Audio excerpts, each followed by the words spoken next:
Bu Seli. Iya, Ibu. Oke, suara saya jelas, Bu? Jelas, Bu. Oke, Bu Seli. Bismillahirrahmanirrahim. Assalamualaikum Bu Seli, damang Bu Seli. Waalaikumsalam, Ibu. Alhamdulillah, damang. Iya, Bu Seli, kemarin saya lihat chatnya serius banget. Bu Seli, kenapa ada apa? Mumpung kita bisa daring, Bu. Ayo, Bu, silakan. Iya, Bu. Begini, Gimana, Bu? akhir bulan September, saya kebagian jadwal untuk Mhm, mengisi materi tentang mhm, membuat aksi nyata. Tapi, saya kurang, apa ya, Bu, keterampilan berbicara saya kurang. Saya ingin lebih percaya diri gitu Bu ketika berbicara di depan umum. Seperti oh, itu Bu. gitu. Jadi yang kemarin bingung-bingung teh ini, Bu. Iya, dari sekarang juga saya sudah deg-degan Bu. Jadi apa yang Heeh, harus saya heeh, iya, heeh, heeh. Nah, eee, oke, Ibu sudah detail ya, jadi intinya tadi Ibu masih bingung ya, untuk aksi nyata itu kan kita harus berbicara depan umum, seperti itu ya, iya, Bu, ya? iya. Mhm. Jadi saya ingin Deg-degan jadi dari sekarang deg-degan ya, Bu?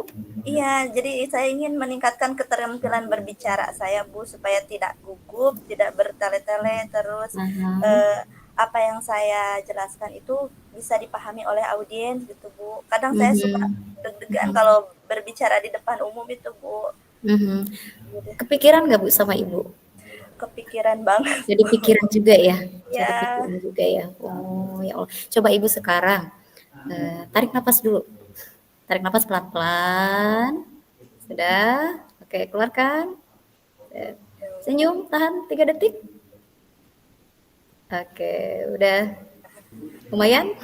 lumayan Bu. Oke, mudah-mudahan ya itu bisa membantu, nanti bisa Ibu praktikkan lah ya setelah tidak ada saya. Kalau misalkan kepikiran lagi, deg-degan lagi, bisalah itu untuk mengobati sesaat. Nah, Ibu, eee, menurut Ibu nih ya, apa sih faktor bukan faktor sih, lebih ke Ibu kan pengen bisa berbicara lancar di depan umum ya. Apa yang Ibu bayangkan ketika Ibu bisa berbicara lancar di depan Ibu? Yang Ibu bayangkan itu seperti apa sih? Saya menyampaikan materinya dengan jelas dan mudah dipahami, tidak ada kalimat yang diulang-ulang gitu Bu. Kalau Mhm. ketika berbicara di depan umum itu terus terlihat tenang gitu Bu. Terlihat Kalau iya tenang. terlihat tenang kalau Mhm. berbicara di umum itu tidak Mhm. banyak gitu ya Bu. Kadang kan suka kalau berbicara di depan umum kadang. Terus gini juga Bu, hmm, kadang kan saya itu orangnya kalau mau berbicara di depan umum itu orangnya penghafal gitu Bu. Jadi dihafal Mhm. dulu Mhm. apa yang harus Mhm. jadi saya ingin tuh bisa otodidak gitu Bu berbicaranya cuma membaca tema yang harus diinikan jadi saya Mhm. langsung paham apa yang harus saya sampaikan gitu nggak harus Mhm. dicatat dulu dihafal dulu gitu Bu. Mhm. Mhm. Oh, gitu. Iya, iya. Yang Ibu lihat ketika Ibu itu kan melihat diri Ibu ya, ketika Ibu bisa berbicara lancar. Nah, yang Ibu lihat di hadapan Ibu itu seperti apa gitu, Bu? Kalau Iya, misalkan Ibu berbicara lancar? kalau misalkan saya berbicara lancar gitu Bu, Mhm.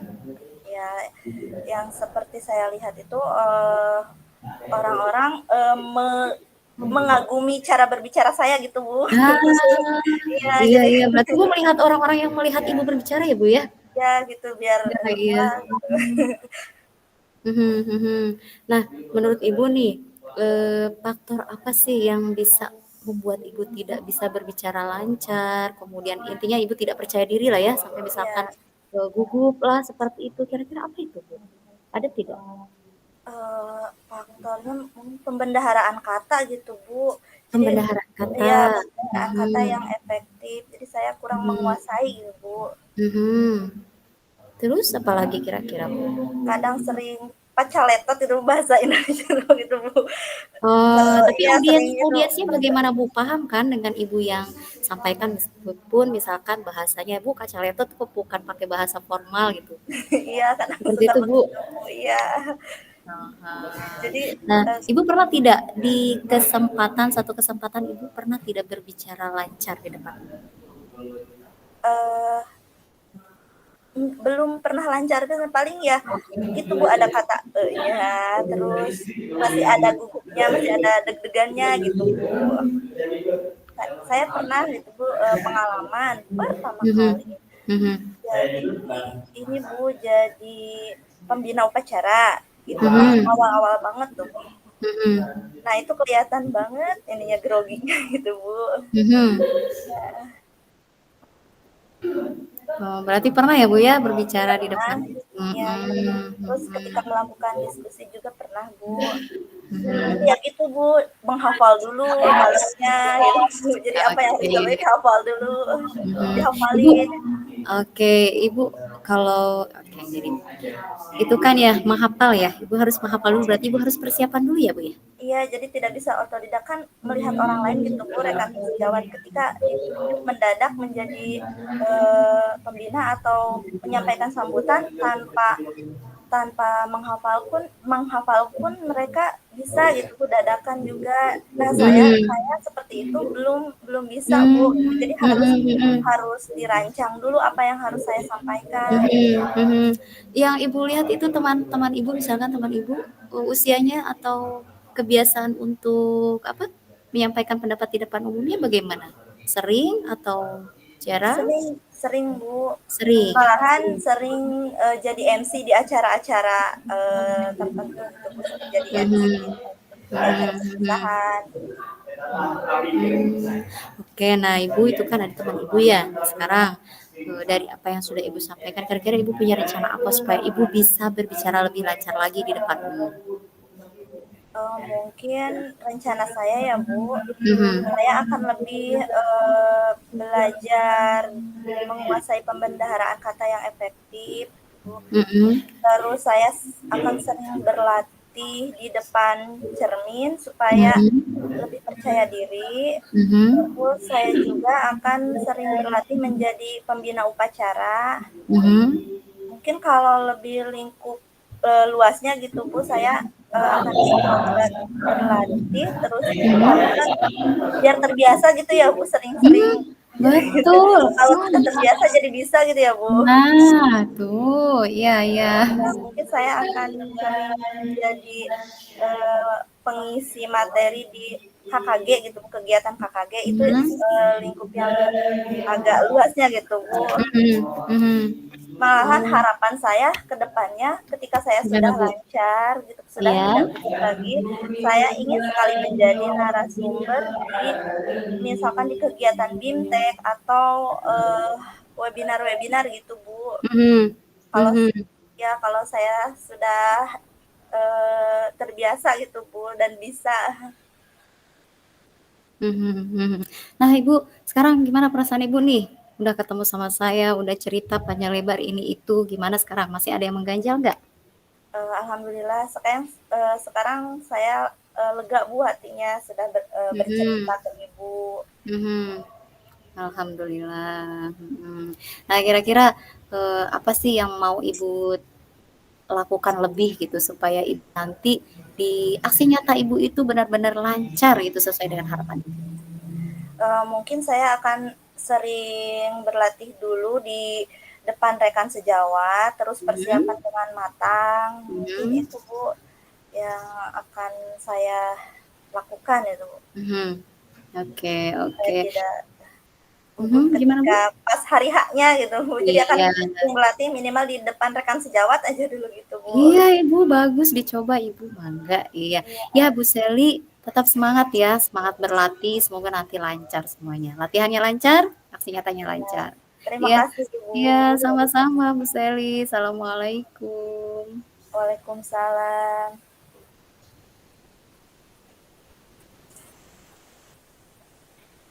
Assalamualaikum Bu Risma. Waalaikumsalam warahmatullahi wabarakatuh, Bu Seli. Bagaimana kabarnya sore ini Bu?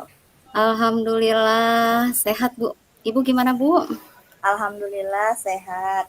Eh, Alhamdulillah. Sore ini kita akan coaching sebentar dulu ya Bu. Bu Risma, ingin membicarakan hal apa, tentang apa sore ini? Iya Bu, ini teh saya teh masih bingung tentang bagaimana saya bisa, ini Bu, saya kan mengajar di sekolah swasta ya Bu ya, Ya, mengajar di sekolah swasta, kemudian, apa sih istilahnya, kalau yang namanya sekolah swasta itu kan punya tuntutan yang lebih ya Bu ya, iya. tuntutan yang lebih dengan harapan sekolah tersebut bisa tetap eksis ya Bu ya. Nah, berarti bagaimana sih kita bisa mengembangkan sekolah gitu. Jadi yang jadi pikiran saya sekarang itu adalah gimana caranya saya bisa mengembangkan sekolah ya gitu. Itu yang jadi pikiran saya sebenarnya Bu gitu.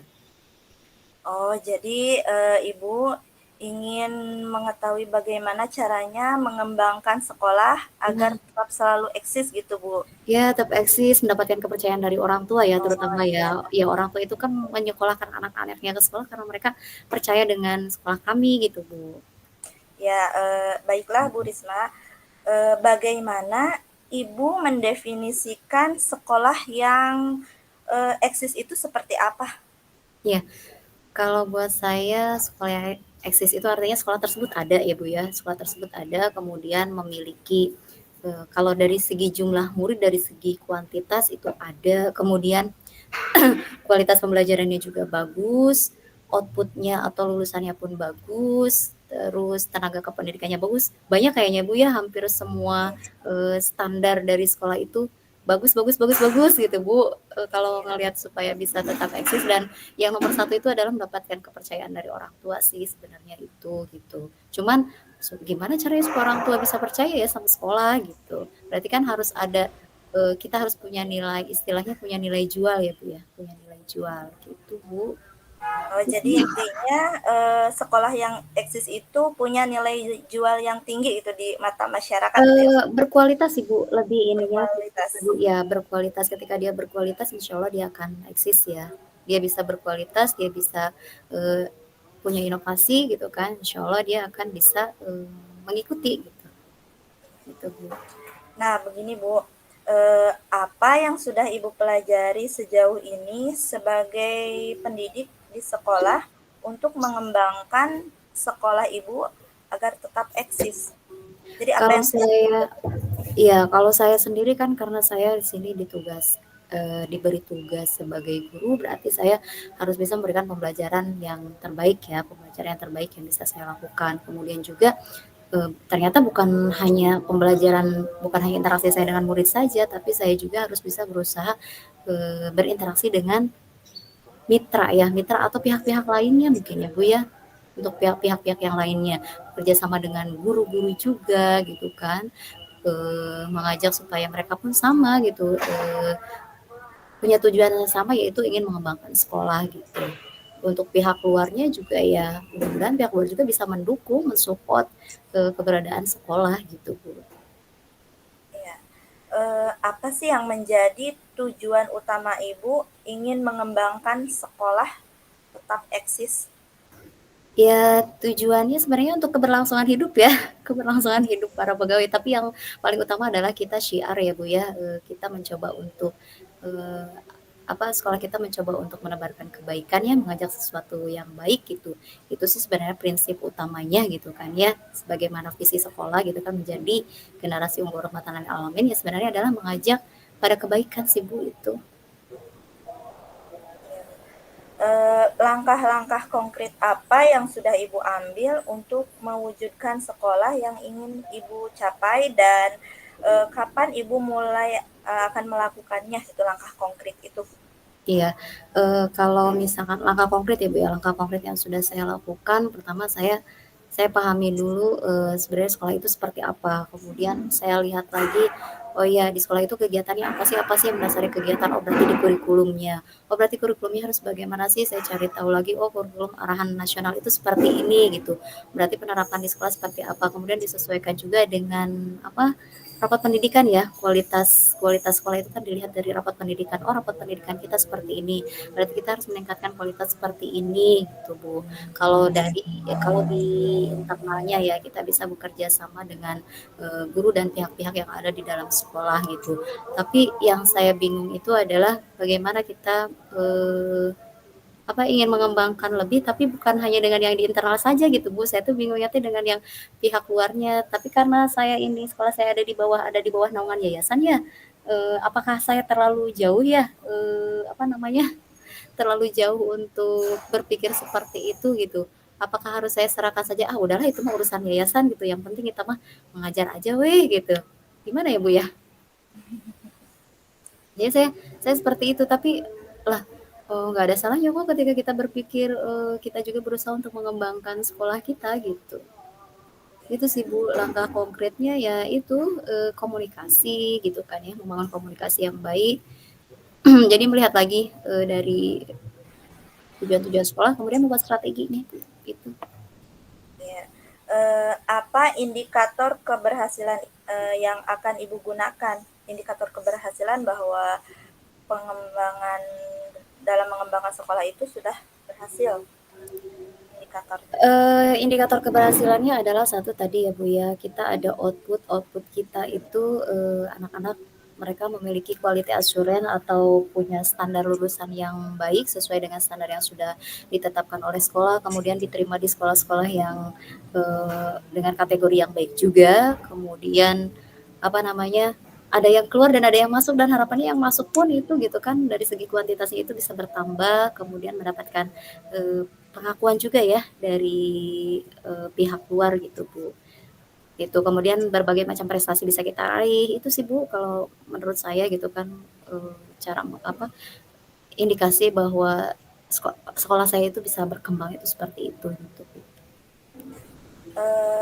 Apakah ada dukungan yang Ibu butuhkan untuk mencapai tujuan yang ingin Ibu capai? Ya, alhamdulillah ya Bu ya, kalau dukungan ada, selama kita bisa mengomunikasikan, tapi kita juga jangan berharap lebih ketika kita punya ide begini begitu gitu kan, ketika pihak tetap kan kita komunikasikan dengan pihak yayasan ya, kita komunikasikan dengan kepala sekolah, kita komunikasikan dengan pihak yayasan gitu kan, nanti akan dipertimbangkan apakah program ini, apakah strategi ini akan digunakan atau tidak, dan ini pun harus dikomunikasikan juga dengan pengawas Bu. Alhamdulillah kita juga pengawasnya care gitu ya, peduli gitu. Itu sih Bu. Oh iya. Setelah kita melakukan coaching ini, apa yang Ibu rasakan? Yang saya rasakan apa ya Bu ya, saya semakin ya Bu ya, semakin yakin gitu ya, semakin yakin untuk bisa mengembangkan sekolah saya gitu ya, mulai dari hal yang terkecil dulu mungkin ya, dan yang paling utamanya adalah membangun komunikasi itu Bu, membangun komunikasi gitu. Dan bisa berkolaborasi dengan berbagai pihak, baik di dalam sekolah maupun di luar sekolah. Ya, baik Bu Risma, kapan kita akan melakukan pertemuan berkelanjutan untuk mengevaluasi kemajuan Ibu dalam mencapai tujuan? Mungkin kita bisa Ah, berbicara tindak lanjut lagi gitu Bu, mau ngobrol-ngobrol lagi untuk ngobrol-ngobrol lagi. Kayaknya mengevaluasi. saya harus ini dulu ya, saya buat ininya dulu ya Bu, bikin agendanya dulu ya. Oh saya ini mau sebulan ini mau begini begini begini gitu ya. Nanti saya ceritakan lagi ke Bu Seli ya. Bu Seli, aku udah bikin agenda begini begini, pelaksanaannya tanggal sekian sekian, hasilnya begini gimana gitu ya. Nanti saya minta masukannya ya Bu ya. Siap, siap, siap. Iya, iya. Baik Ibu, terima kasih Bu Risma. Oke, Ibu, Semangat ya Bu Allah. Risma. Ibu saya yang terima kasih loh Bu, Ibu udah coachingin Oh saya. iya. Iya, iya, iya. Sudah semakin Eh, yakin saya Bu. ya, Iya. Insya semangat Allah Bu ya Bu ya, Risma. doain ya Bu ya, mudah-mudahan bisa ya Bu. Ya, Iya, iya. semoga apa yang Ibu inginkan bisa tercapai. Amin, amin, amin. Terima kasih Bu Seli. Semoga Ibu Sama-sama. juga ya.